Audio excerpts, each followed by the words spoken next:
Thank you for joining us for another power-packed message from Dr. Myles Munroe, provided by Monroe Global Incorporated and monroeglobal.com. We transform followers into leaders and leaders into agents of change. We hope that this message is a blessing to you as you advance your life and discover your purpose. Now, let's go into the message. Discovering your personal leadership. Whenever there is an invitation for people to attend a leadership event or to participate in a leadership conference like this, most people respond to that invitation with the attitude that that is not for me. That response is proof that your culture has done an excellent job in canceling who you are. This place, for example, would have been filled to capacity if we had said, come to a miracle service. So this doesn't affect me at all. I know exactly what's going on here. I expected you, and only you. I'm not impressed with crowds. You see me? I speak to them all the time, millions of them. My real love is people like you who believe that this is for you. You know, Jesus didn't like crowds.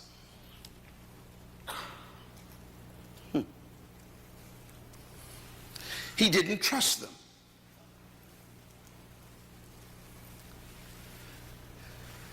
Because he understood the strategy for changing the world. And the strategy for changing the world is not large meetings or big events. It's small groups committed to intensive transformation. So he chose 12 people. Can you imagine someone who came to change the world only chose 12 people? And his only focus with them was on leadership development. He started with raw material, which means these 12 specimens had no formal training in leadership. What I thought was a good strategy that he used was he at least chose businessmen. I like business people. Religious people are problems. So the people he chose were business people and professional people. Like Matthew was an accountant. Luke was a doctor, a medical doctor. Peter, James, and John owned a fishing company. These were businessmen. And the number one business of that day was fishing in that village around Galilee. So these guys were owners of the top business industry. That's who he chose. Because he wanted to produce leaders. One time, his crowd grew too much. You all would remember that one day the people stayed with him for 3 days and they ran out of food. He decided it's my responsibility to make sure that they are fed before they go home. So we know the story. He worked a miracle, multiplied fish and bread, and he fed them. And the Bible says after that meeting was over, 70 joined him. 70. Can you imagine having 12 people and all of a sudden you grew by 70%? Now normally when you grow by 70% you are excited. Jesus was not. He was suspicious. Why? Because he understands big crowds. They are not interested in changing. They're interested in feeding. So he turned to the 70 and he asked them a question. Why do you follow me? That was the question. Now, normally, if you are a pastor, and your church grew by 70% in one day, you wouldn't ask that question. Matter of fact, you would say, thank you all for coming. But his suspicion was high. He said, why do you follow me? And then he answered the question for them. I know why you follow me. Is it not because of the fish and bread I fed you yesterday? See, there are people who just want miracles, but they don't want to change. And miracles never change people.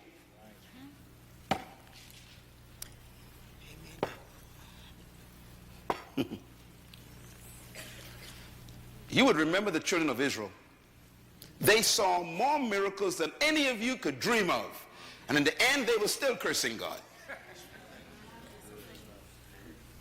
And then Jesus tops it off by saying, if you seek for a miracle, you are a wicked and adulterous generation. So he asked them, why are you with me? It's only because of the fish and bread. You just want stuff from me. You want handouts. You people ain't interested in changing the world. You just want welfare. Watch him now. He says, look, if you want to follow me, if you want to be my disciple, he says, you must stop looking for the bread and the fish. And you must feed on me. Eat my flesh, he says, and drink my blood.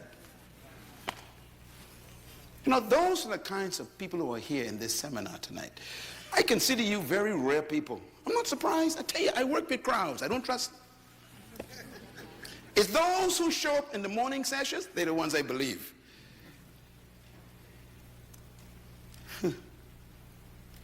Those ones who come to the workshops, they're the real people. They're the ones who God will spend his time with and give them what they expected and more. The Bible says when the 70 heard this, I must eat your flesh and drink your blood, feed on you.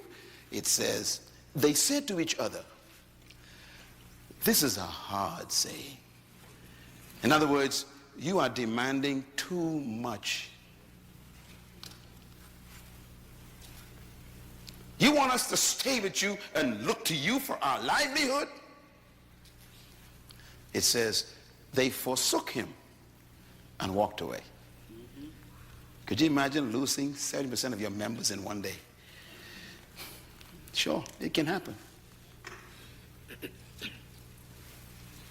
But what intrigued me and impressed me is what he did after they left. It was a leadership act. Because he was training now these 12 guys, okay? So he turns to the 12, this text says, and asks them a question. Will you leave also? In other words, are you just like them?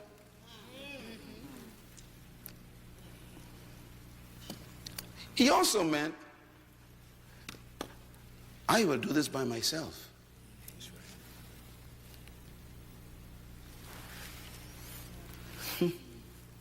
By the way, that's one of the most important principles of leadership, you know. Finding something worth doing by yourself. That's good.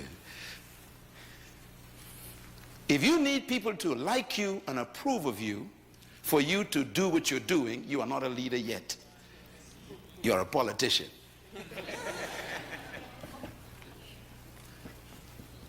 He was willing to go alone.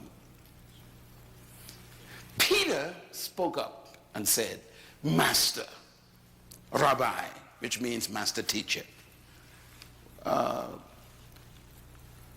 going to paraphrase Peter, okay, a little bit. Peter probably said, we think you are crazy, Jesus. We too think you are a little bit weird, but you make sense to us. In you, he says, we have found the words that give us life or give our life meaning. That's what leaders do.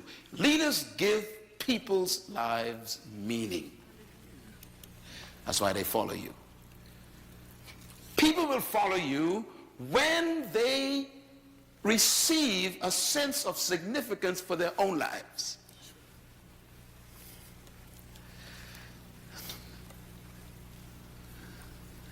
Peter's answer was powerful. In you, we have found the words that give us life. Our business was doing great. You know, we have a company, but you have shown us that we could do more than just business. We can change the world. And that's why we're here in this seminar the next 2 days. I guarantee you, if you listen to me very carefully, the next 48 hours, you are going to be transformed as a person. But you got to listen. You got to feed on me just a little bit. Because what I'm teaching you is what I live. And it begins with discovering what I call your personal leadership. Leadership does not begin with people. It begins with you first. Let me give you a couple of things to write down, because I'm giving you what they never taught me in church. And that is, everyone is a leader. Pastors are afraid to say that because they don't want no competition in the pulpit. But leadership begins with how you think. So let me give you my philosophy of leadership that I had to discover for myself to become the person I am. Everyone was created to lead. Say that with me. Everyone was created to lead. Say it again. Everyone was created to lead. That's a tough statement. Most of you don't believe that statement. I understand it. I understand. Because I was the same way. Because when you read that statement, there is a contradiction in your mind right now. There's a battle going on. I know what the battle is. The battle is a question. If everyone was created to lead, then who's going to follow? And there's your battle. I'll give you another statement. Write this down. Trapped in every follower is a hidden leader.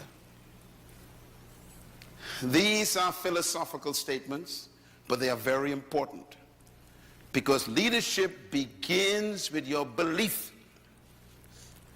And your belief system determines your philosophy of life.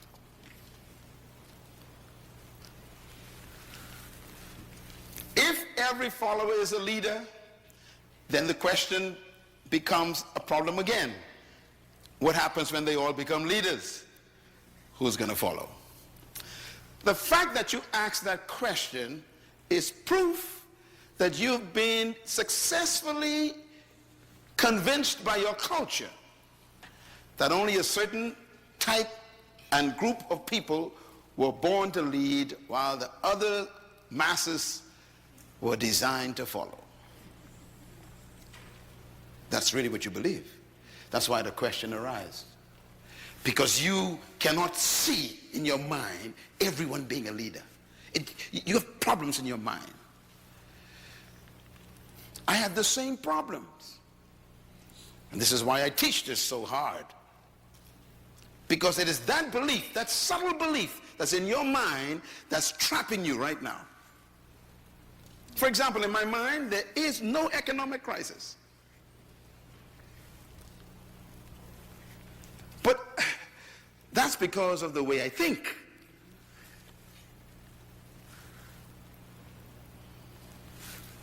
So your thinking is your life.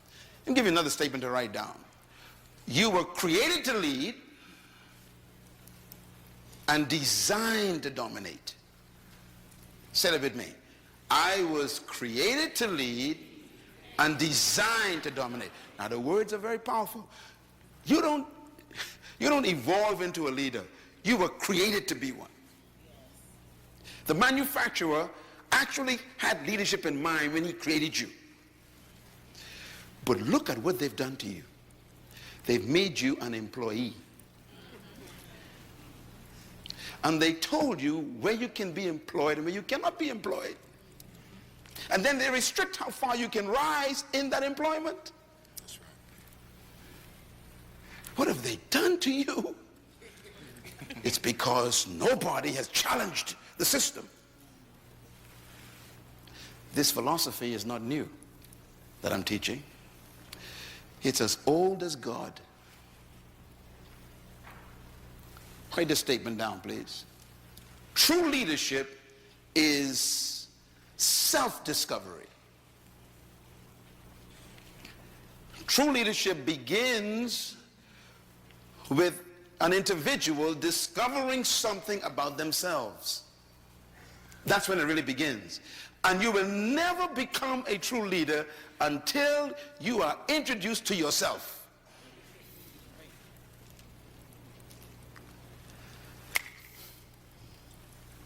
You know, if you were to study the leaders of history who really changed the world, beginning with people like Moses maybe, you know. Here Moses is on a job. He's employed by his father-in-law. Employment. So he thinks he's a shepherd. You know, that's what I do. That's my job. And then he meets his manufacturer. The manufacturer says to him, you are the deliverer and the leader of 1 million people. You are also an author of the first 5 books of the Bible.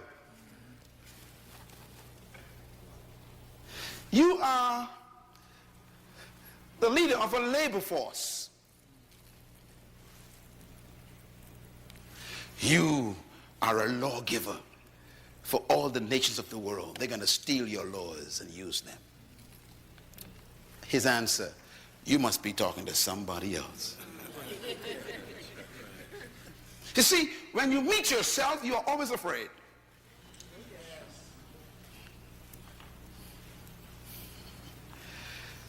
Most of you are afraid of yourself because yourself does not agree with who you've become.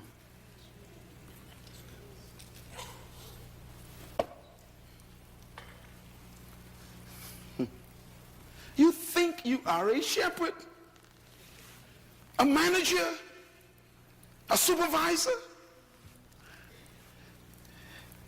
and your real self is the first prime minister of a country called Israel. And when I introduce myself to myself, myself says to myself, that's not me. And I argue for 3 weeks with myself.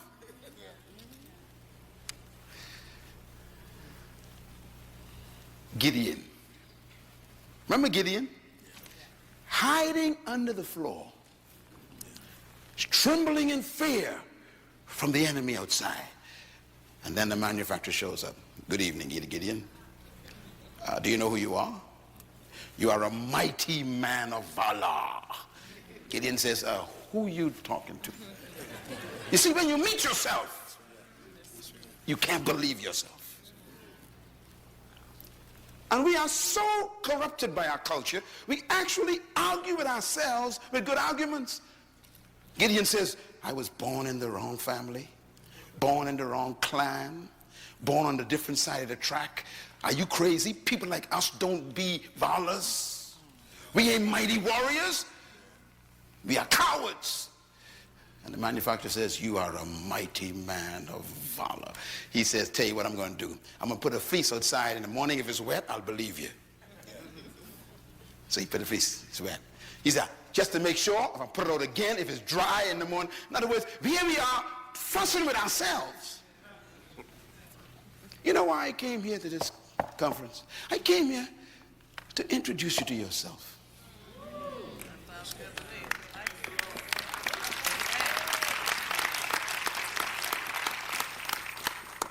What you are doing is embarrassing to God. What you are proud of, he's ashamed of. What you settle for is a shock to heaven.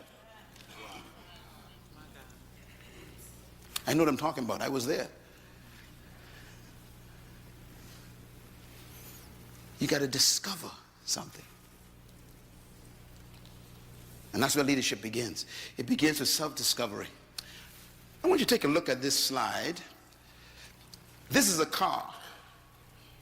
You ever seen a car like that before? That's a car. 40,000 parts or more make up a car. That's a car, taken apart. Now, I show you that for a reason. I want to ask you a question. Here's the question. Which part of this car is the most important part of the car? You look at the engine of the car. What is the most important part of the engine? I mean, these questions are important. 40,000 parts. Which part is the most important? Your car in the parking lot has a great engine in it. Beautiful parts. But the question is, which part is the most important? Now, I'm going to show you two parts here. The battery is the big boy. So if I was to ask you which is the most important part of your engine, you would probably say the battery, because the battery has all the power. Powerful. You know, we like powerful people, don't we? Power. Hallelujah, power. You know, we like power. So we go for the power. We say the battery is the most important person in the car, because the battery has the power to get things started. Well, I disagree. So who's the lead in this engine? Is it the battery? Well, we got a little thing on the side called the spark plug. Now, the battery probably costs about 150 bucks.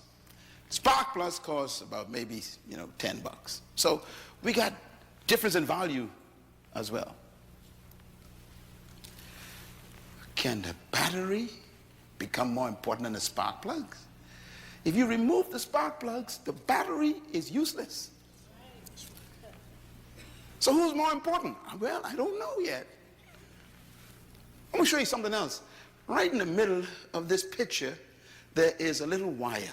Right in the middle, in the background. See a little wire? It's called a terminal wire. The terminal wire is what you connect to the battery and to the generator. The terminal wire costs $4. The battery costs $150. Who's more important in this car? Well, let's find out. With all the power the battery has, if you remove that $4 wire from the battery's terminal, the battery is useless. So who's the leader? Well, let's find out here. All the power trapped in the battery. The battery is useless to the car without a $4 wire.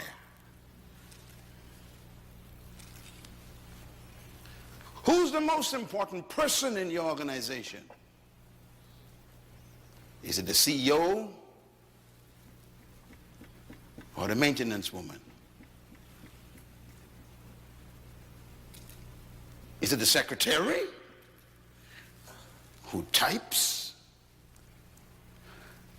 Or is it the manager of stores that oversee resources? Who really is the leader? See, this scenario is an interesting one, because that $4 wire can shut the car down. The car is worth $80,000. $4 can shut it down. Isn't that amazing? Now the problem is, this little terminal wire has to connect to the battery and to the generator. And all it does is a function called transfer. It transfers power to the generator that hits the spark, that turns the shaft, that caused that whole engine to turn over, to cause the wheels to turn, and you can control it. Transfer. The only problem is the terminal wire has no power. It's just a transfer function. That's good. Only problem with the battery is it cannot transfer. It has all the power. Only problem with the spark plug is it ain't got no power and can't transfer, but it can produce fire. So who's the leader in this whole situation? No one and everyone. That's the answer. Here's the answer. Everyone is a leader in their area of functioning. Write it down. This is the concept of leadership that God introduced.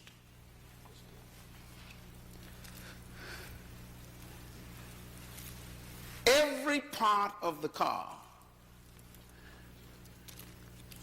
is a leader in its area of functioning. So we have to respect each part.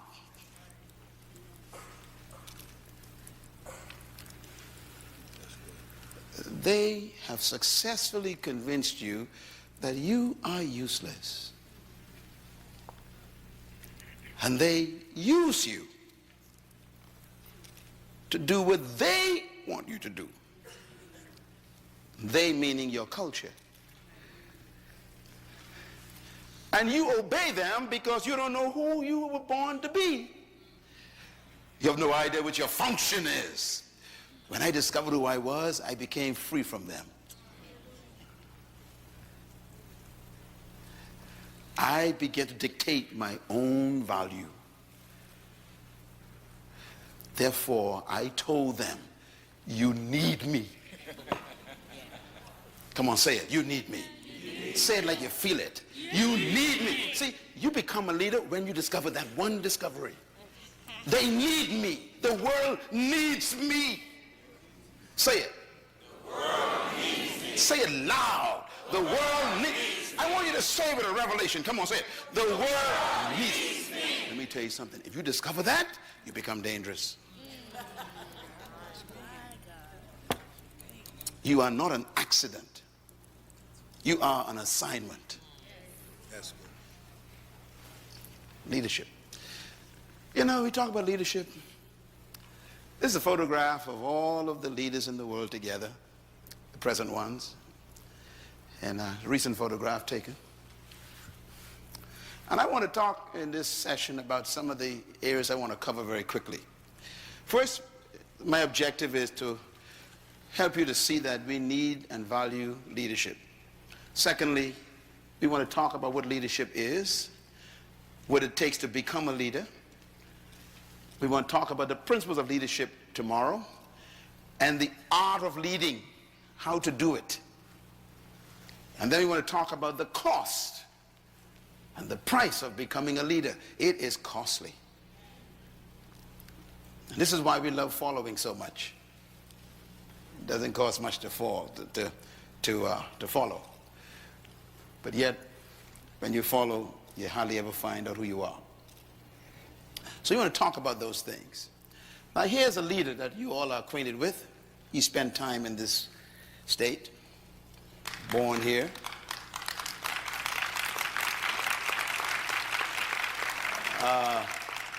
Walking through the airport of this state capital, they have his coat and tie.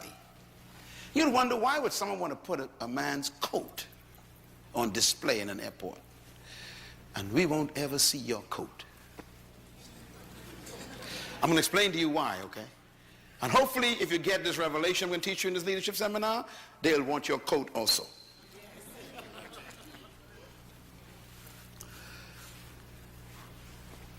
Leadership is an amazing thing. First of all, here's why leadership is important. Write this down. Nothing happens without leadership.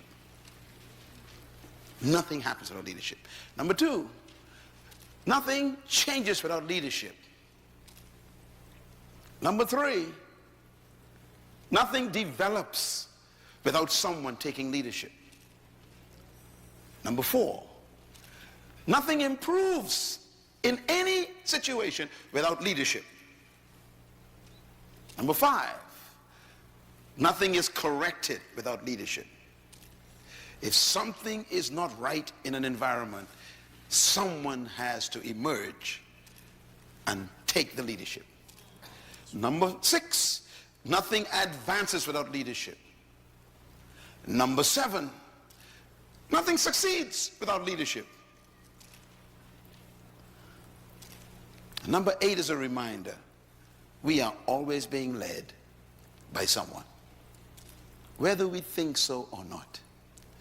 So look at how important leadership is. It improves, it changes, it develops, it corrects, it advances, and it brings success in life. This is probably one of the reasons why the religious people are so ineffective, because they pray too much for things to be corrected, to change, to improve, to develop, to advance, and to succeed.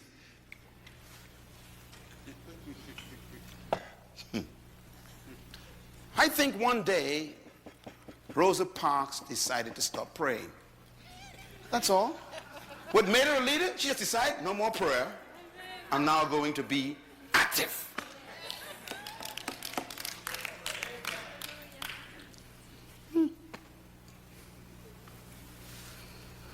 This is why the drug problem in your community is so diabolically destructive, because you keep praying for them. You wouldn't do anything. Leadership is born when toleration ends.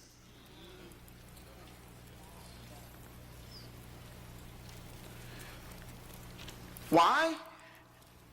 Whatever you tolerate, you will never change. What did I say? Whatever you tolerate, you will never change. This is why there are very few leaders in your city. Your toleration level is very high. Leaders are usually angry people. As a matter of fact, you will learn tomorrow night the secret to becoming a true leader. And one of the secrets is anger. Yes, Lord. Wow.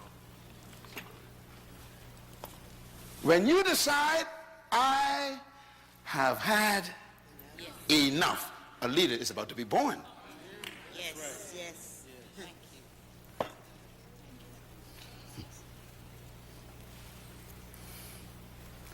Toleration is the graveyard of leaders.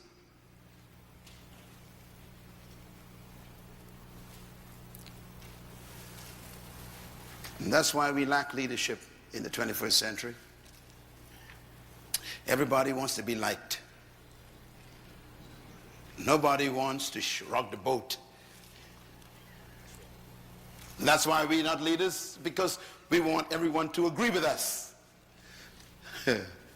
So what we have is companies and churches and nations that are overmanaged and underled. Don't ever confuse a manager with a leader. No manager is a leader. But leaders are managers. What's the difference between a manager and a leader? In my book on the table called Becoming a Leader, make sure you read that book. It deals with this subject. But let me give you a hint. A manager maintains things. A leader changes everything. A manager follows policy. A leader creates policy. A manager keeps tradition. Leaders break it. Managers focus on the bottom line. How much is it going to cost? Leaders focus on the horizon. Let's do it. Yes. Managers focus on doing the right thing. Leaders are very unique. Managers are always focusing on doing things the right way, is what I'm saying. Leaders want to know whether we're doing the right thing. If you are led by a manager, you will never grow. If your pastor is a manager, the church is stuck. If your department is headed by a manager, it will never expand. If your husband is a manager, your family is stuck.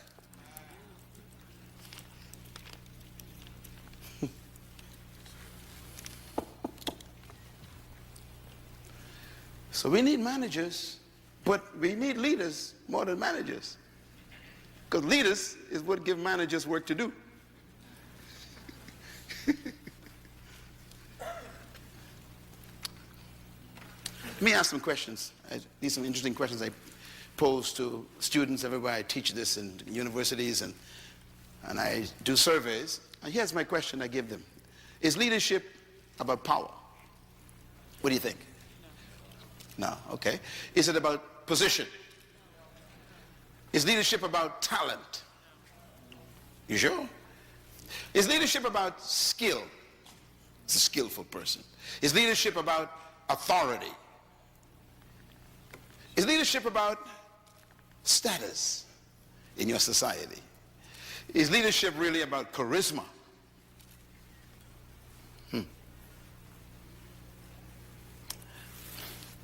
By the way, the word charisma is a Greek word.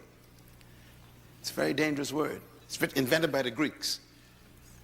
Some of y'all call yourselves charismatics. Be careful. It's a Greek word. It means giftings of the gods, plural, gods.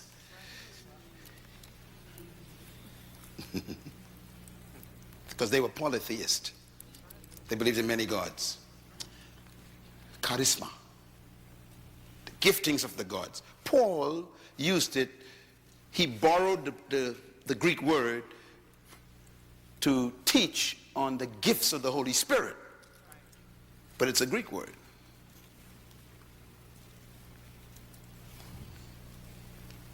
Charisma. We have our own idea what that means. Last question, are leaders born or made? Very important question. Some people struggle with that. I answered it years ago. I'm clear in my head. So the question is, when does one become a leader? It's a tough question, you know, because the question would be, when did Rosa Parks become a leader? See, you don't need to be a PhD from a college to be a leader. You can just be an old lady on a bus. I told you everybody's a leader. Everybody's a leader. The problem is they haven't told you how to become one. She discovered something.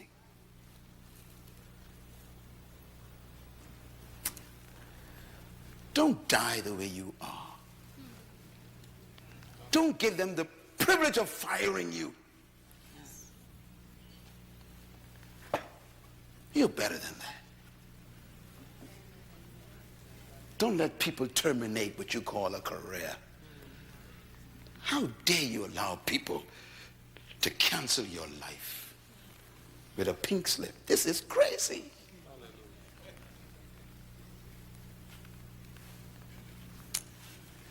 That's why we're here.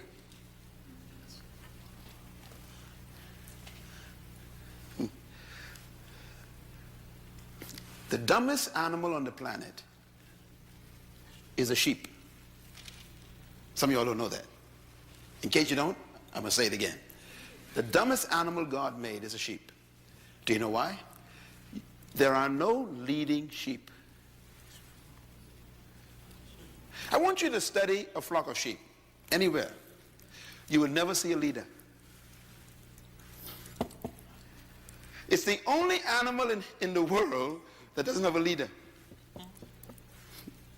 Elephants have a leader. Bulls have a leader. You know, bees have a leader. Everyone except the sheep. If someone say you are a sheep, that's not a compliment. And religious people love the word. They love it. I am God's flock. That's not a compliment. Follow me. I'm going to show you how we are screwed up even in our theology has made us what we are. The sheep is the dumbest animal because he will follow anyone because he has no leader.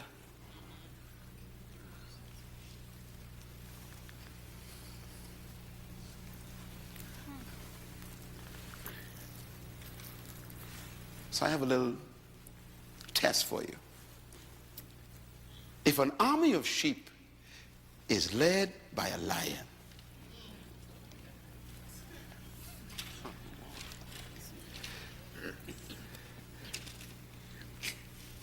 do you believe they will always defeat an army of lions if they are led by a sheep? And the answer is yes.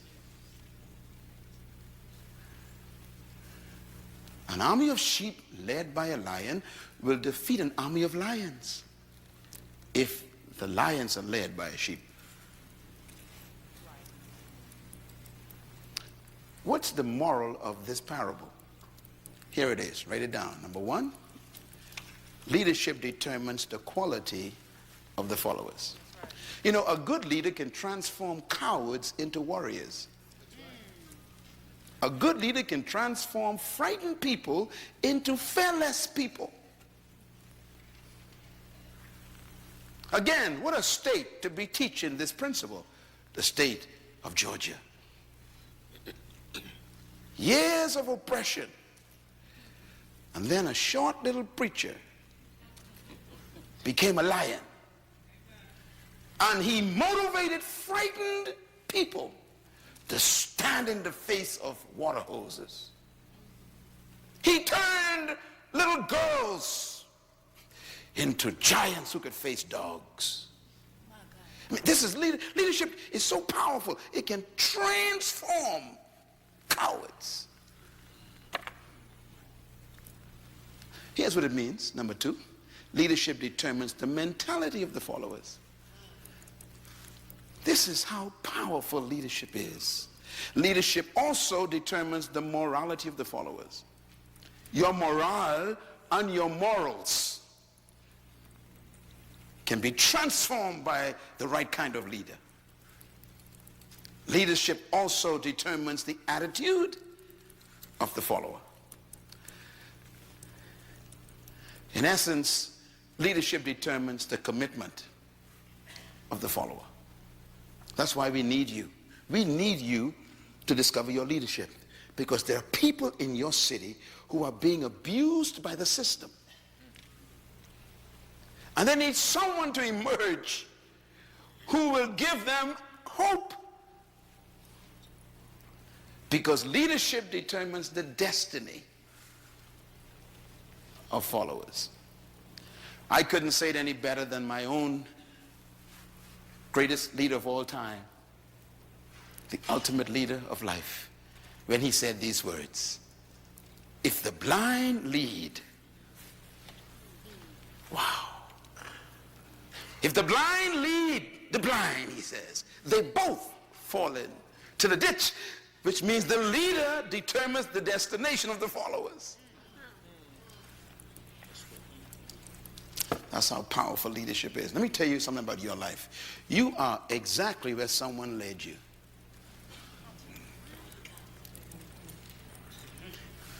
If you don't like where you are right now in your life, you're going to have to reconsider changing leadership.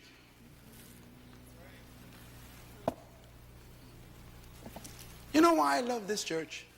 This is the second time I'm here doing this. I mean, this church, do you know, listen, do you know how many people wanted me tonight? I'm talking about massive organizations in the world wanted me. I decided I like this man's desire. They wanted me to stay in Israel 3 extra days. I said, no, I'm going to Atlanta. Why?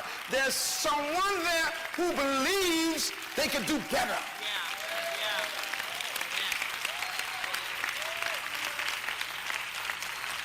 I don't think the members of this church really know who their pastor is. See, your problem is you want to shout and sing hallelujah, and then die broken sick. This conference is about to set you free from that stuff. Yes, sir.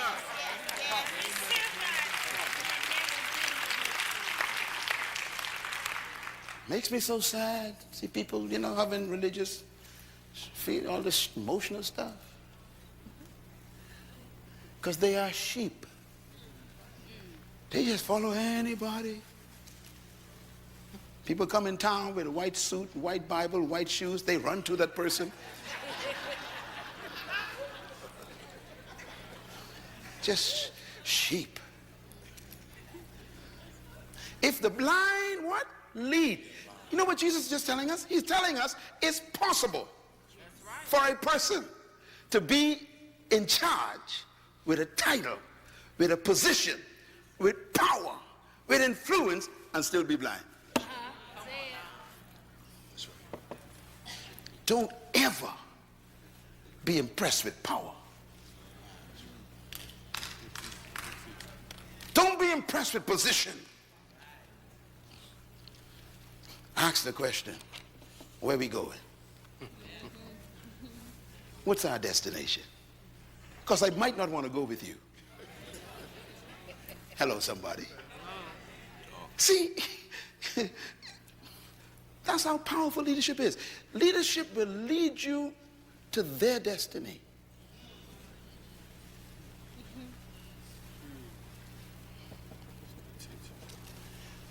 Some of you know the story about Jim Jones in Guyana. Sheep. I mean, sensible people with a brain with 500 billion cells followed a man in a bush and drank poison because they never asked the question, where are we going? What is your vision? Write this down. Vision is more important than leadership. Please get the book on vision on the table, please. Very important. People think that leadership is important, but vision is more important than leadership because vision is what creates the leader. What makes you a leader is the fact that you see a future that's better than the present.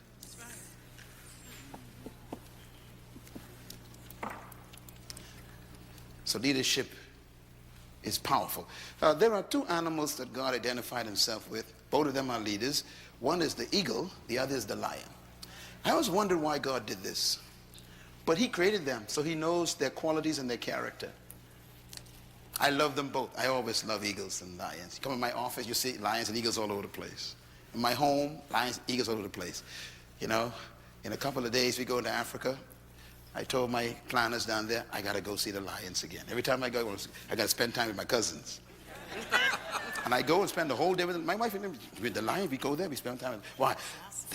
They remind me of me. They remind me of leadership.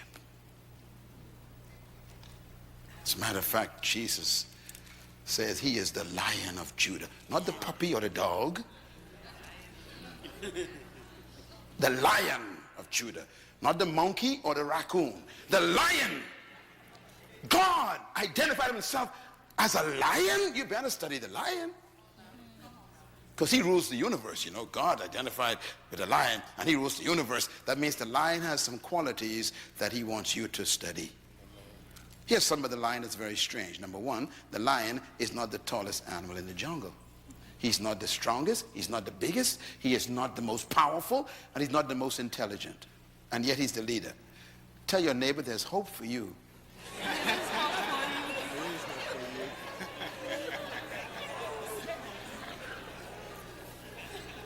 What the lion has done is he has canceled all of your excuses for not being a leader.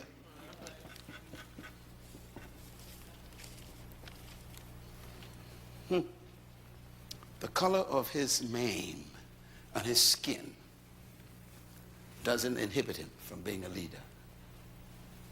His intellect, his strength, There are so many animals in the jungle more powerful than the lion. Stronger, taller, bigger, more intelligent. And yet the lion eats all of them for lunch. As a matter of fact, when the lion sees an elephant, he simply thinks lunch.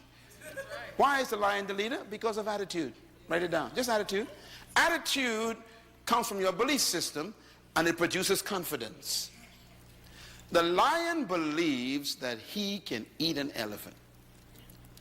That belief becomes the source of his confidence, and so he moves toward the elephant.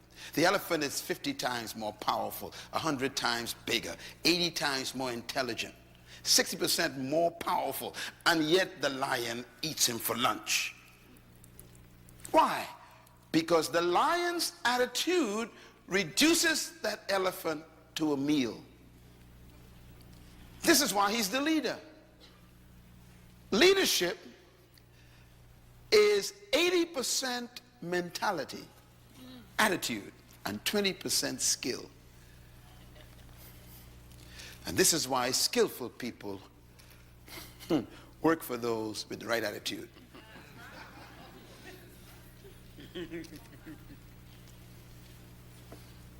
Look at this lion. I took this photograph myself. There's an elephant and the lion doesn't move. You see, when you look at your problems, how do you respond to them? You got a bill that ain't being paid. You got a mortgage that ain't seem to be addressed. You have demands that you can't meet. This is an elephant. How does a leader look at these things? They see it differently. A leader looks at the elephant and he simply thinks one word: this is lunch. The thinking controls the action of the creature. That's why he's dangerous. What makes Myles Munroe dangerous is my thinking.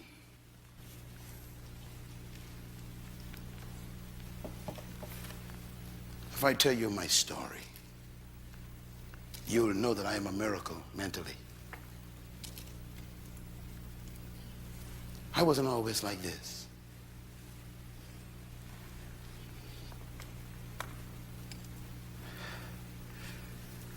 I was changed between my ears. I got some new information. I'm going to give that to you these next 2 days. The same information that happened to me. Because I was able to think like the lion. Look at that. Look at that leader in action. Wait a minute. But this is a monster. He said, I don't care. A leader is fearless because of knowledge. There's something the leader knows that makes them fearless. So leadership doesn't get its power from its muscle. It gets its power from its belief. You will never be a leader until I can change the way you believe. Because your belief system produces your philosophy. So leaders don't see through their eyes, they see through their belief. Huh? Your eyes say that's an elephant. Your belief says that's lunch. So if you see through your belief, instead of running away from him, you run toward him. So leaders respond based on their belief system. So to a leader, life is simply what you believe it is. How do you get to think like that? I'm going to show you right now. Because I'm setting you up for tomorrow morning, okay? I want you to really make sure you're here, because this is more important than keeping a job. As a matter of fact, your job is not your work.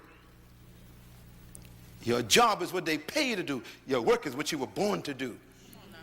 You will never become successful from your job. And your job, you know, ain't permanent. So you can't trust that. You need to find your work. Your job is your skill. Your work is your gift. You can learn a skill, but you're born with your gift, and they can't take that from you. If they fire you, your gift goes with you. That's why I am unemployable. Why? I've been deployed. And I came here for you to deploy yourself. If you deploy yourself, there'll never be a crisis anymore in your life. No more economic crisis to those who deploy themselves.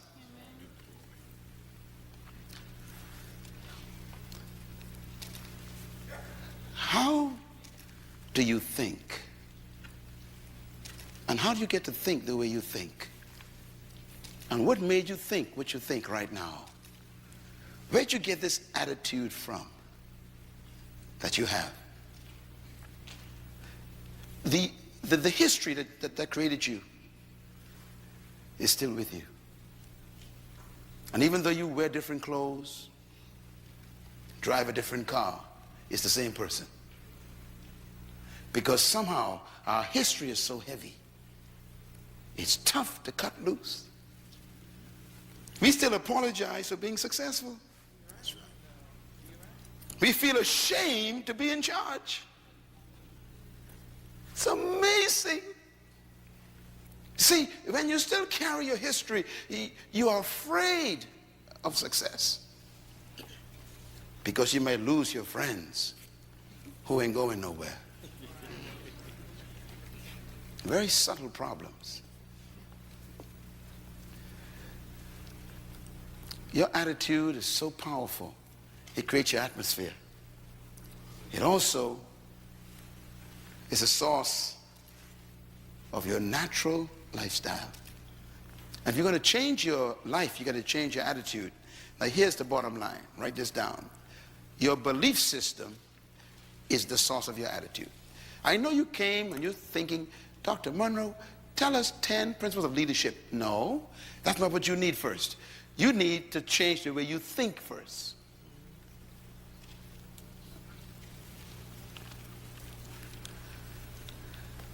I was invited to speak at Harvard University a few months ago, and the room was filled with all of these technocrats and these professors and all these, Ivy League people.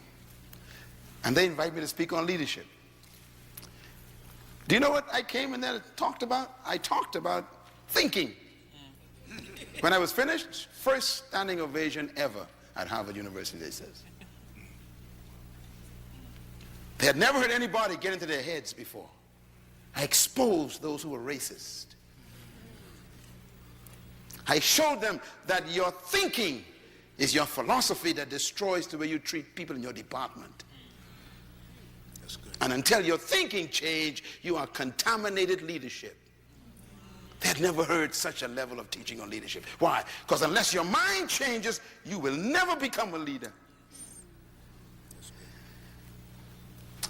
Ladies and gentlemen, let me put it this way. Attitude determines your limitation, which means that your belief system determines how far you go. You can never lead beyond your attitude and your belief system. And that's why your life is what you think it should be and exactly what it is. Attitude is the manifestation of your personal philosophy. And that's why this first session is dealing with discovering your personal leadership first. Then we could talk about people. Write this down. Philosophy is a product of your ideas. And this is why I started this session out with a question. Do you believe that everyone is a leader? You have problems with that. And I understand, because the culture doesn't allow it. Could you imagine going to work tomorrow telling your boss, I am a leader too? You just have problems with that.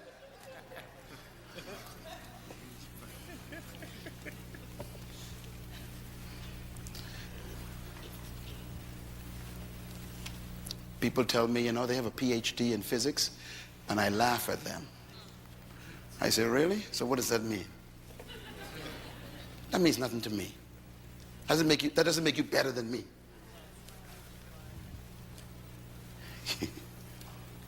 Your education doesn't change your human value. We are still equal as humans. And I do know some things you don't know. So we got to be careful. Our philosophy, our ideas is the source of our philosophy. And I like what the great king said, King Solomon. As a man thinks where? In his heart, so is he.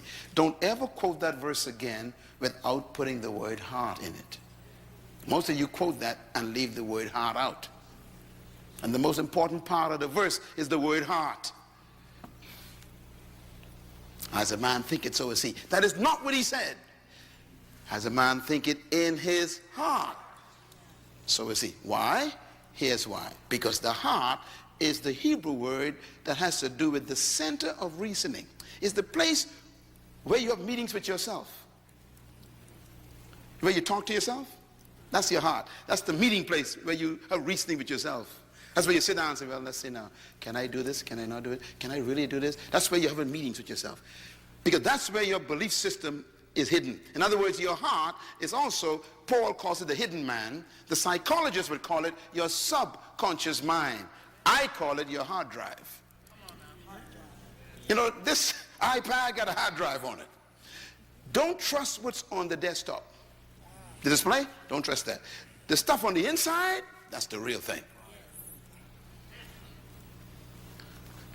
Now, what is your heart? Your heart is the place where you keep all the ideas you collected all your life, the ones you believe, you keep it. So when you hear the word heart in the Bible, don't point at your chest. Point at your head. Blessed are the pure in heart. Don't go to your chest. Religious people go to their chest.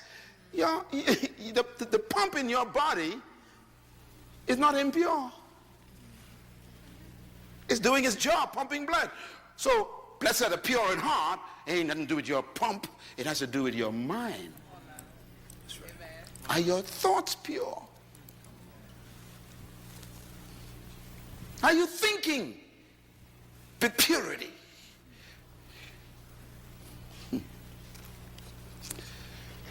So, he says, as a man thinketh in his heart, so is he.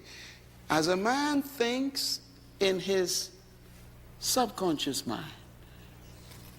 What have you downloaded as your software on your hard drive that you believe? Every time someone presses a certain button in your life, whatever is there comes up. For example, there's some of you black people in this room. When a white man comes into your department, you become very nervous. And when a black man comes, you act like you don't care. In other words, there's something in your heart, your hard drive still got some problems. There's some viruses.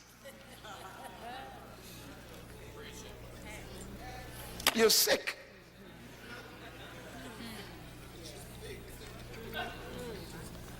It's there on your hard drive. 40 years of struggle and you're still there. You ain't free yet. You just delivered. That's right. Come on, that's good. Deliverance is when you leave Egypt and enter the wilderness. Freedom is when Egypt leaves your mind. So stop telling people you're free. You are still in the wilderness. And notice what God did in the wilderness, eh? He kept them going around in circles. 40 years going around in circles. You know, my wife and I had an experience, I'll never forget this. We went from Israel to Egypt. And, you know, we were going to visit Egypt for the first time. And this years ago we went there. We've been there a couple of times. And, man, the aircraft took off. And I'm getting excited. I'm going to see Egypt. I'm going to see Pharaoh, you know, remains of the, you know, all this stuff. Get excited. And before I could get excited, they said, we're about to land. Fasten your seatbelts. I said, wait a minute. We just took off. And the flight attendant says, yes, we're landing. I said, well, we just left. She said, yes, but we're landing. Ah. I said, what are you talking about? It's only been 20 minutes. She said, yes, we are in Egypt. 20 minutes. We are in Egypt. I said, what are we doing in Egypt already? She says, Cairo is only 20 minutes away. No, you didn't hear what I just said. Okay, let me explain it to you. It took Moses them 40 years to go from Egypt to Israel, where I was. 20 minutes. So when we got to Egypt, right, they picked us up, took us to our hotel, checked us in, and then our first tour guide, came to get us, and we boarded the bus, and we going out to the pyramids. On our way out there, I became very intrigued. So I asked the driver, I said, excuse me, sir, how far is Israel from here? He said, oh, it depends on how you go, he says. I said, well, explain it to me. He said, well, from Cairo to Israel, Jerusalem, if you walk, it's about 40 days.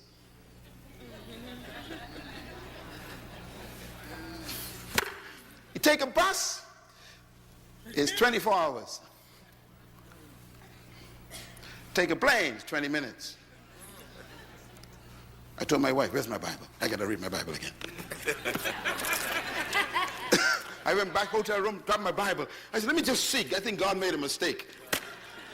It took them 40 years for a 40-day trip. And then I read in the Bible, it says, because they had not gotten Egypt out of their minds, the Lord led them the long way round until their children were born. Let me just give you the point I'm making here. God will deliver you, but will never set you free. You got to set yourself free.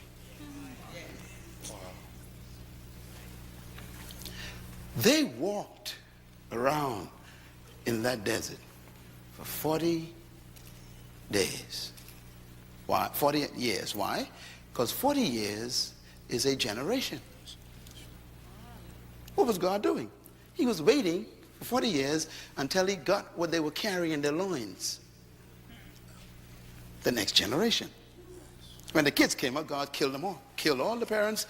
By the Bible says God allowed none of them to go into the promised land. Why? Because they were still thinking about onions instead of milk and garlic instead of honey. They didn't change their thinking.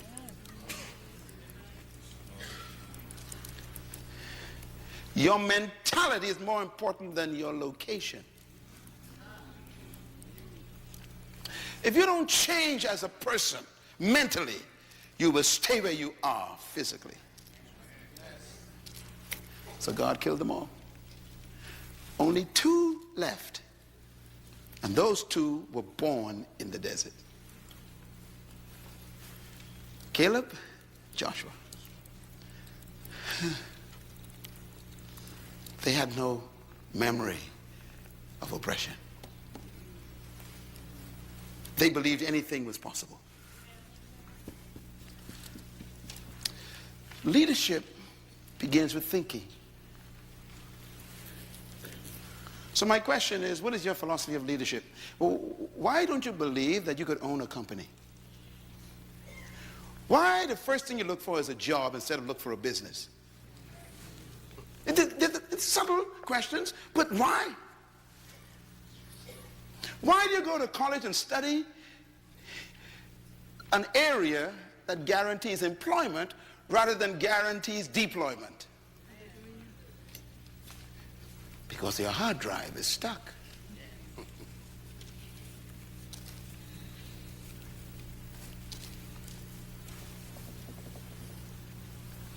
I sit with heads of states. You saw those pictures. Heads of state, kings, governments. I work with them all the time. And most of the folks who run countries are sick just like you. They don't know what to do with the country. Power doesn't make you smart. It exposes your ignorance.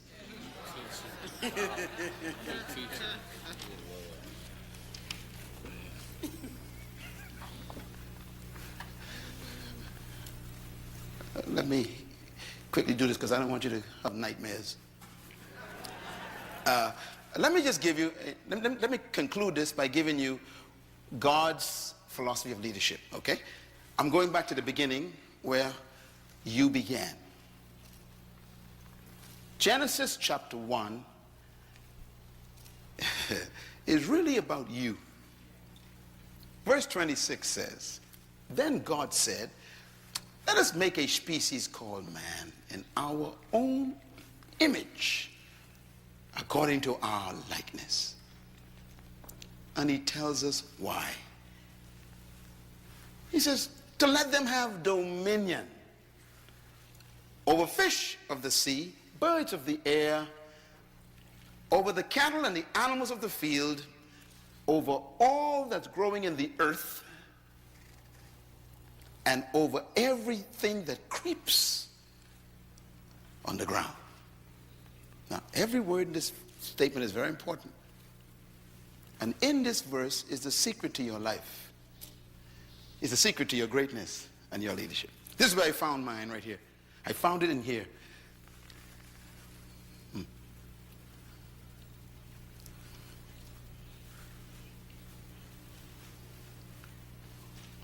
I'm just going to say this. I hate to talk about these things, but I'll just say it. In a lot of my contracts with governments, they pay me $5,000 an hour. Could you imagine? You work for 10 hours. 3 days. Okay. I used to sleep on the floor with roaches. I am from a family of 11 children. One mother, one father. I am number 6, right in the middle. We were born in a wooden house on 4 big rocks in a small, low-income, poor area called Bainstown in the Bahamas, in an island 7 miles wide. That was my life. 7 miles wide, 20 miles long. I was born middle of an island, poorest part. The house had 2 rooms. 11 kids now, 2 bedrooms. One for my mother and father, one for my 7 sisters. We slept like sardines. So the 4 boys slept on the floor. That's where I was born.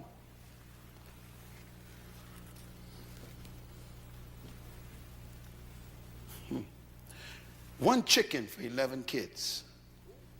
The neck was delicacy. Listen, this is my life. 1 pair of shoes for the whole year. If it sprung a hole, I had to put cardboard in it. I remember sleeping with roaches running over my body. I remember waking up in the morning with blotches, blood. I was scratching the mosquitoes that were trapped under the dirty sheet on that mat on the floor. I remember looking up at the ceiling and seeing the stars through it and buckets to catch the water from the rain. Don't talk to me about poverty. And my father was a Baptist pastor. And I went to church 3 or 4 times a week, and I slept with roaches. Don't tell me about religion. So when I talk to you from this position I'm talking to, I'm telling you what worked for me.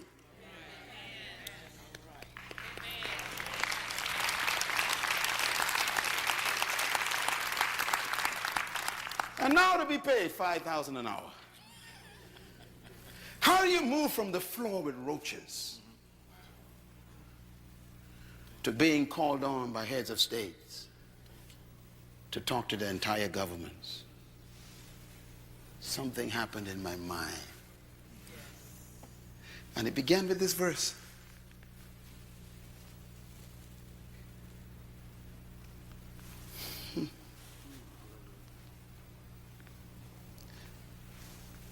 Let us make man. The word man here is the word ish. I-S-H, write it down in Hebrew, ish. It's a plural word, which means that God wasn't making a person, he was making a species. All of us is called man. For example, we call all dogs, dogs. We call all cats, cats. God called all of us man. Man is the designation of the whole species. It comes in 2 models, male and female. But it's all man. And then he says, I want to make this particular product in my own image. Write the word image down. See, this stuff is important. This is what set me free. The word image doesn't mean to look like. The Hebrew word means characteristics. Characteristics. Let them have the same characteristics, qualities of God. No Baptist pastor told me that. My father couldn't teach me that. He didn't know it. I had to find it for myself. I have God's character. Wow. What a discovery for a little boy sleeping on the floor. I am just like my father, God. Oh, my mind was changing. You know, we had teachers from Europe because we were oppressed by the British, you know. We were bought there as slaves years ago. My great-grandfather was a slave, you know. And so the British people, man, they told us that we were half-breed monkeys. They were very clear. They said, you are not fully humans. They told us this in class. One of them said to me, you are retarded. Your brain is maldeveloped. You are not able to be educated. All you can do is music and dancing. And that's why they still believe that today right here in this city. All your people do is dance and music. Why don't you run the economy?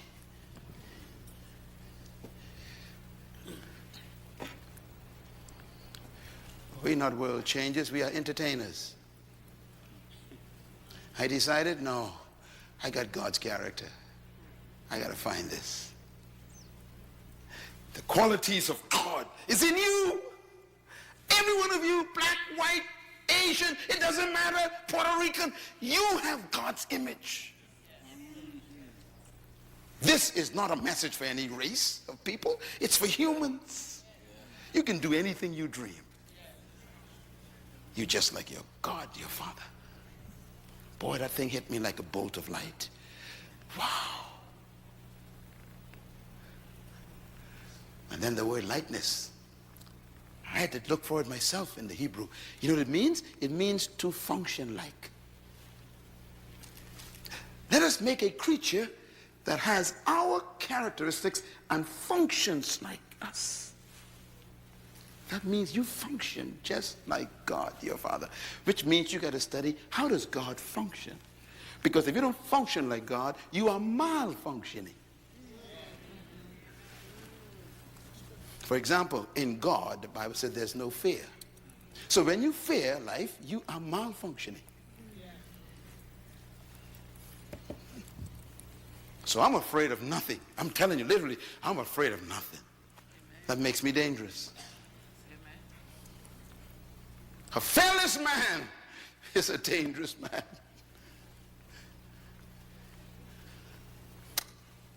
I'm not afraid of death. And that's the highest threat you can give me. And I'm not afraid of death. And you'll find that all true leaders have no fear of death. As a matter of fact, they have an affair with death. All true leaders. Why did God create you? Read it. To have what? Dominion. So what was the motivation for God's creation of you? Dominion. Why did God create you? Say it loud. Dominion. Well, what motivated God to create you? Dominion. What was the reason why God created you? Dominion. Yeah, not to have worship services. He never said prayer meetings. He never said to be a bishop. I don't know. Culture has done a good job at us. Here's a guy who's a bishop and can't pay his light bill. Here's an evangelist who owes everybody. Here's an apostle who can't even pay his mortgage.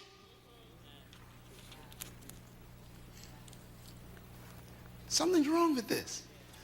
We missed the point. He didn't create you to be a title.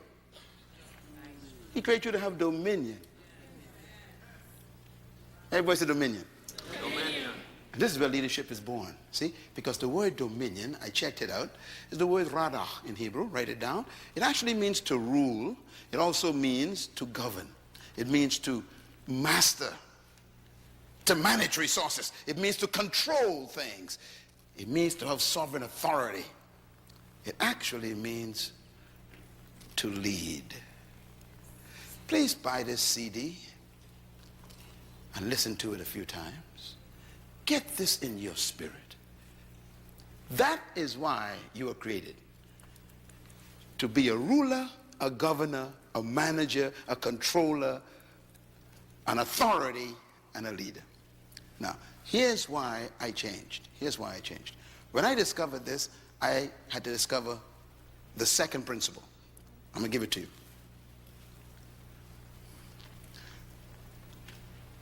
If he designed you, created you to be a leader, a master, a governor, a ruler, a controller, then there must be the ability to do it. But notice, he didn't give you rulership over people. He listed what you should lead. Birds, fish, animals, plants, and creeps.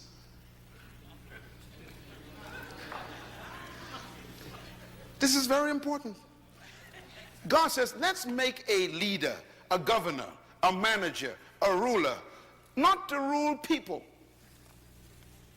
So leadership in God's mind is not about people. It's about resources.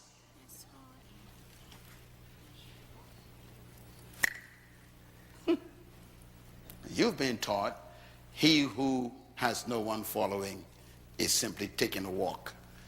That's what the Chinese taught you. Jesus disagrees. He said, you are a leader whether someone is following you or not, as long as you are fulfilling the management of resources through your gift. But you see, it's the way it works. Here's the way it works. I'm sure it works. First, let me give you this is the secret.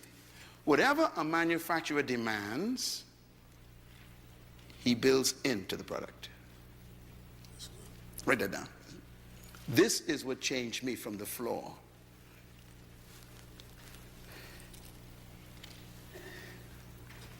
Whatever a manufacturer demands from a product, he builds it into the product. Am I right?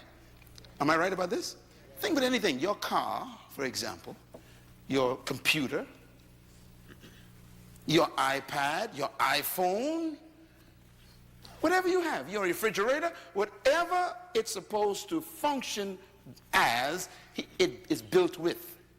Number two, whatever God calls for, he provides for. Number three, whatever God demands, he inputs. Number four, whatever God expects from something, he injects it into it. And number five, whatever God gave the purpose of a thing to do, he built it with the potential to do it. That changed my life. Because when I discovered the principle of creation, I discovered my ability. Yeah. So when a manufacturer makes a product, he makes it for a purpose. Purpose means to perform a specific function. He builds into the product the capacity to perform the function. And then he sells it to you. And he tells you to demand these certain things from the product. You can demand it because it's already built in. When I discovered this, my life changed. Because suddenly I realized that no one in my environment could determine what I could and could not do. That's when I canceled my European teachers. It was at that point my life changed. I was 13 years old when I discovered this.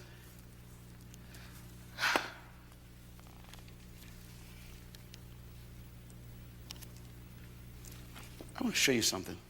Give you an illustration. If God created you to dominate, then the capacity to dominate is in you. Do you get the principle? Okay. So whatever you were born to do is built in. So here's what I want you to take a look at then. Conception does not guarantee manifestation. Now what I mean by that is, a bird and a fish were created by God. The fish was created to do what? Swim. So fish do not attend swimming lessons. I know it sounds simple, but it's very important. Why? Because swim is built into the fish. Why? Because God demanded the fish to swim. So he put the ability in it. Birds were designed by God to fly. So birds don't attend flight school. Flight is built in. I like this one. Seeds. Seeds were designed by the Creator to bring forth trees. You'll never find a seed attending a tree growing convention to learn how to grow trees. Why? Where's the tree? Trapped on the inside. In other words, whatever God created something to do, he built it in. Your culture and your educational system doesn't allow you to discover that. We are educated to be employed, not to be deployed. Seeds deploy themselves and become trees. Fish deploy themselves and they swim. Birds deploy themselves and they fly. We are the only creatures God created who don't deploy ourselves, because our culture doesn't allow it. You got to get free from the culture. And it's seminars like this that make you begin to have a meeting with yourself and discuss yourself with yourself and say to yourself, self, am I who I really am? You know, here's my conviction. This is why I believe that buried in every human being is a leader, trapped by an erroneous philosophy that you were born to follow. Let us make man to have what? Dominion. To govern, to rule, to lead, control. Which means that somewhere inside of you is a ruler, a controller, a leader, a dominator. Somewhere in there. Because he would not have demanded it if he didn't inject it. Which means that your ability is determined by your responsibility. Your potential is designed by your purpose. Your potential is equal to what you were born to do. The best example I can give you is this car. Look at this car. All cars have what they call a speedometer. Am I right? Here's an old one, old Chevy. Now, if you look at the numbers have up to 160 miles per hour this car can travel. All of your cars have that kind of registration, sometimes 200, 180. Everybody got that, right? Okay. Now, when you bought the car, that was on the car. You bought the car with it. It was on it, 180 miles per hour. I'm getting ready to go, okay. I'm so excited. Okay, so you bought this car, you brought it home, and the manufacturer says this car can travel 180 miles per hour. How can the manufacturer put that on there? What makes him so sure that this vehicle could travel 180? That's the first question. The second question is, have you ever traveled 180 in that car? No. Let me tell you how stupid our philosophy of our countries are. We sell a car that could travel 180 and put a sign up 50 miles per hour. It's amazing. It's crazy. I don't understand it. I have no idea how they got this idea. I don't know where it comes from. But it tells you the nature of your culture. Don't try it. They give the company permission to build the capacity, but restricts your ability to use it. And you never thought about that. And that's the way they think about you.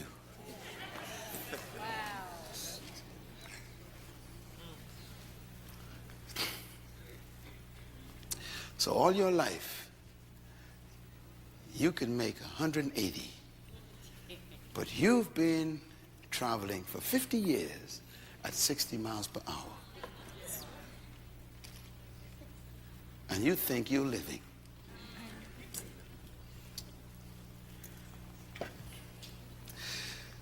The capacity is present.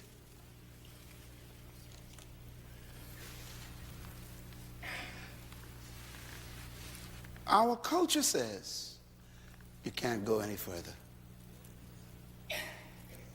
And God says, press the accelerator. And your culture says, you can't go any further. You can go no faster. And God says, and your culture says, you can't do that. And God says, let's go. And your culture says, stop. That's as far as you can go.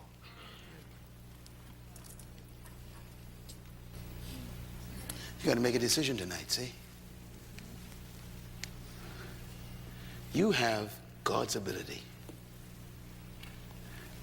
And man puts up the signs.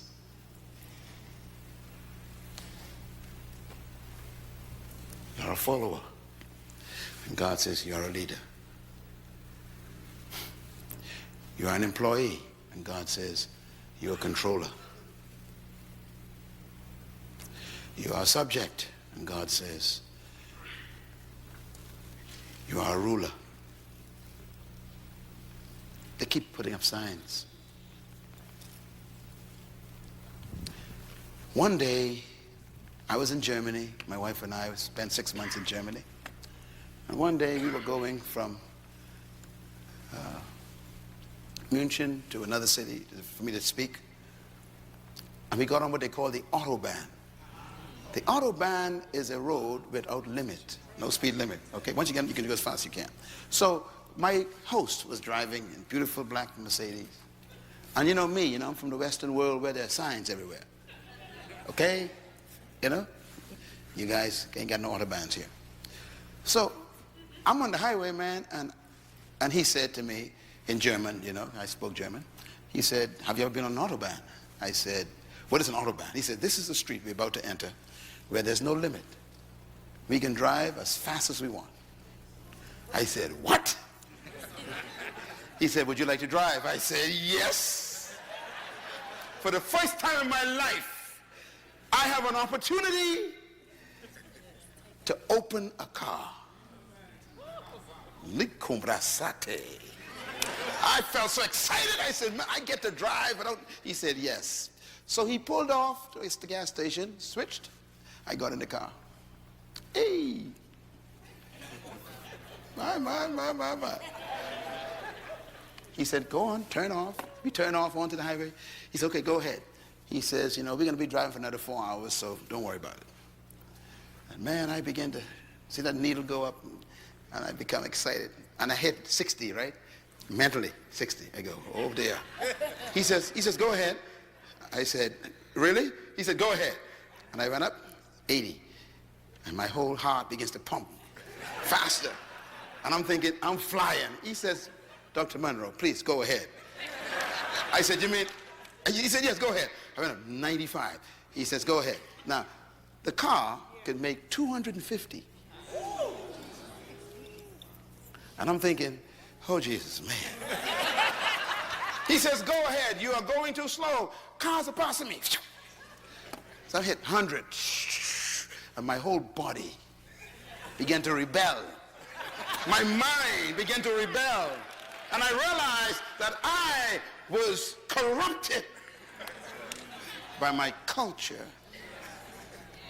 And he said, you are going too slow. I went 120. He said, will you please? Now, by this time, I'm the only car on the road. I'm feeling now, man, 125. This is it. I'm the fastest man in the world. And I'm flying out. I'm flying. All of a sudden, 10 minutes later, a car passed me. He said, I told you you're going too slow. I went to 150, and my whole body, my whole mind, everything locked up and said, you can't do this. He said, what's the matter? I said, this is 150. He says, you're still going too slow. This is the Autobahn. The average speed is 185.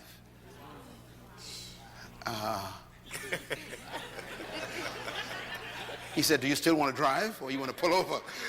I said, I'm going to try to drive.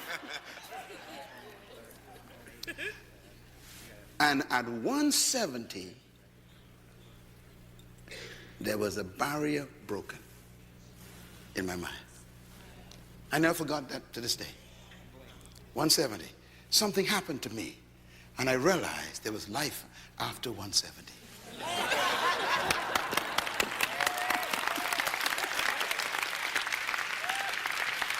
Wow!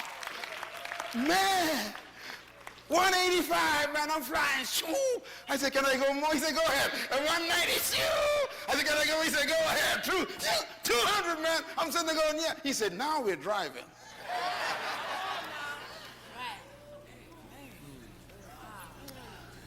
My life has changed that day. No more barriers in my life. There was a point where I had to break it. That's why you're here this week. I'm going to take you to that point.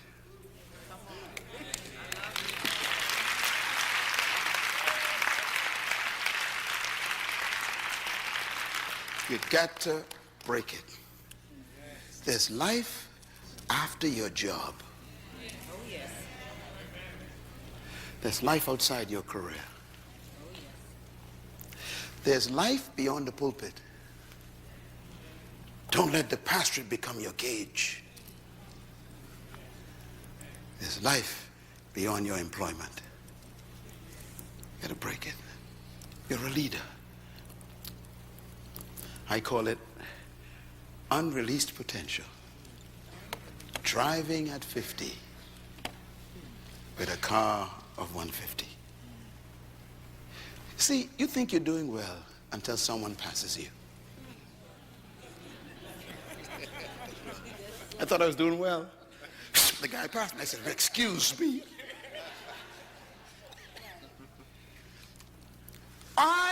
Tonight, I am the German sitting in the passenger seat.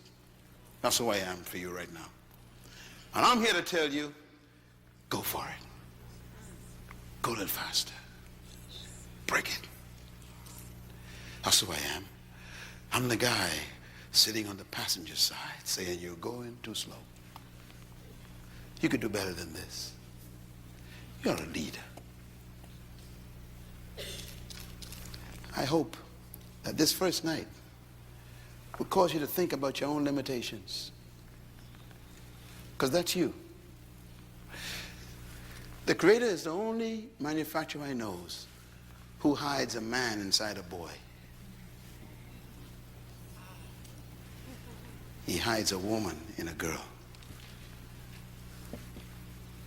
He doesn't create women. He hides them. He doesn't create men. He hides them. I wonder who's trapped in you. I wonder if we'll ever meet you. I guess the graveyard will get it.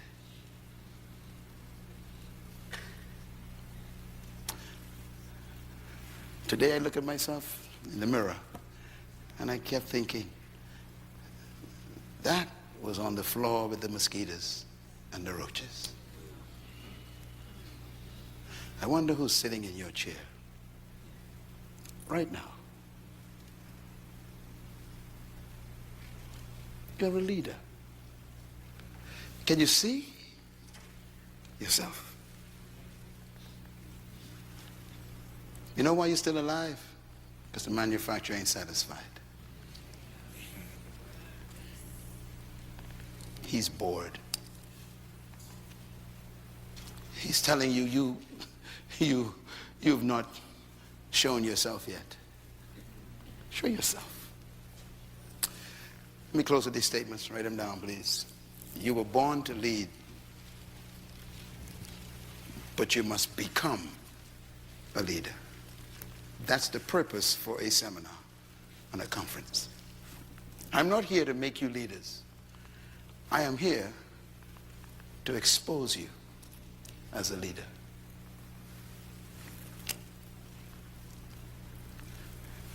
A seed is a tree, but it must become the tree. And that's the way you are right now. You are a great woman, an awesome man, but you must become. It is my passion, my hope, my anger that no human being die until they are manifested.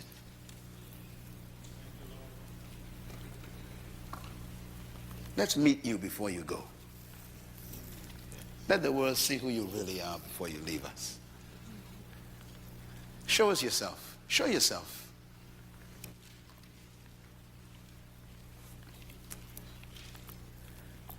You could run the race. Running the race of life is not about beating people. It's about releasing yourself.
That's why great leaders never compete with anyone. That's right. They are in competition with themselves. They try to see how much of themselves they can release tomorrow. It's leadership. I will never compete with you. I'm too original. That's good.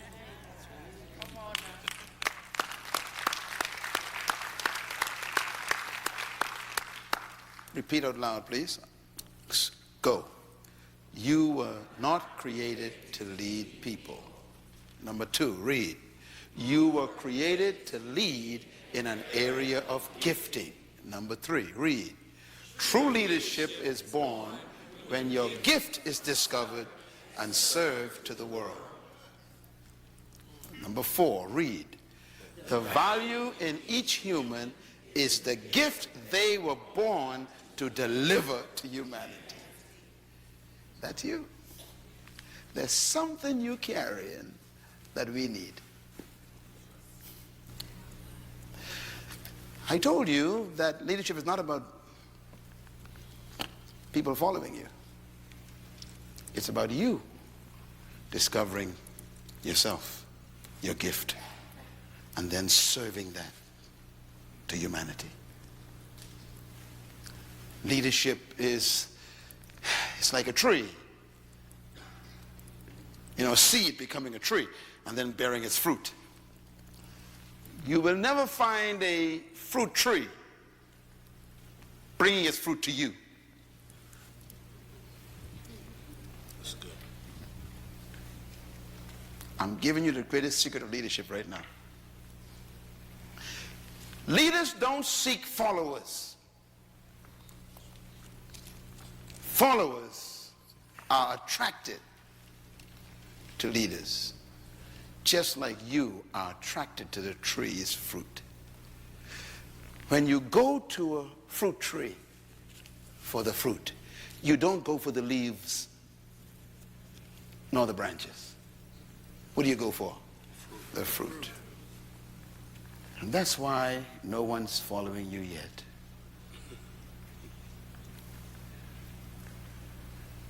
Because you're not manifesting your gift.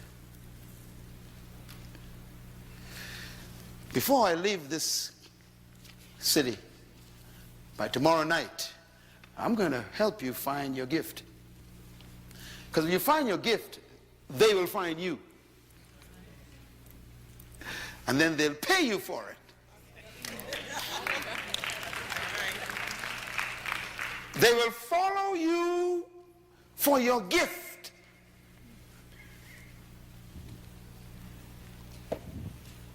I'm talking about your gift you're supposed to.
The greatest statement I've ever heard about gift and leadership is this: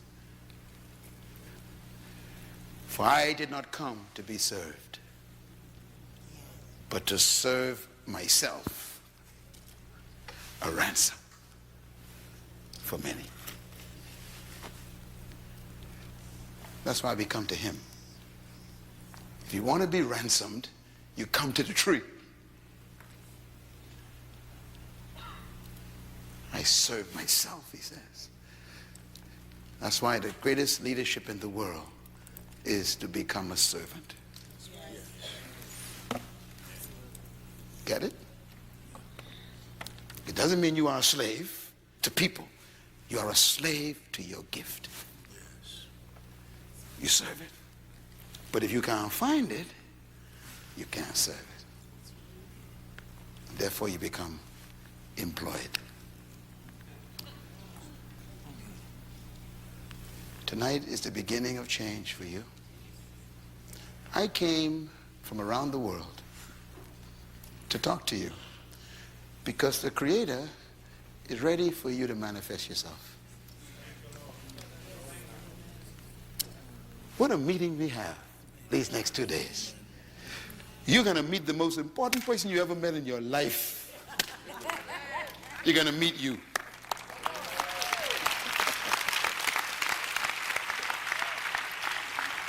Thank you once again for listening to this message, as we hope that it has been a blessing to you. Our goal is to show you new paths and opportunities so that you can discover your purpose.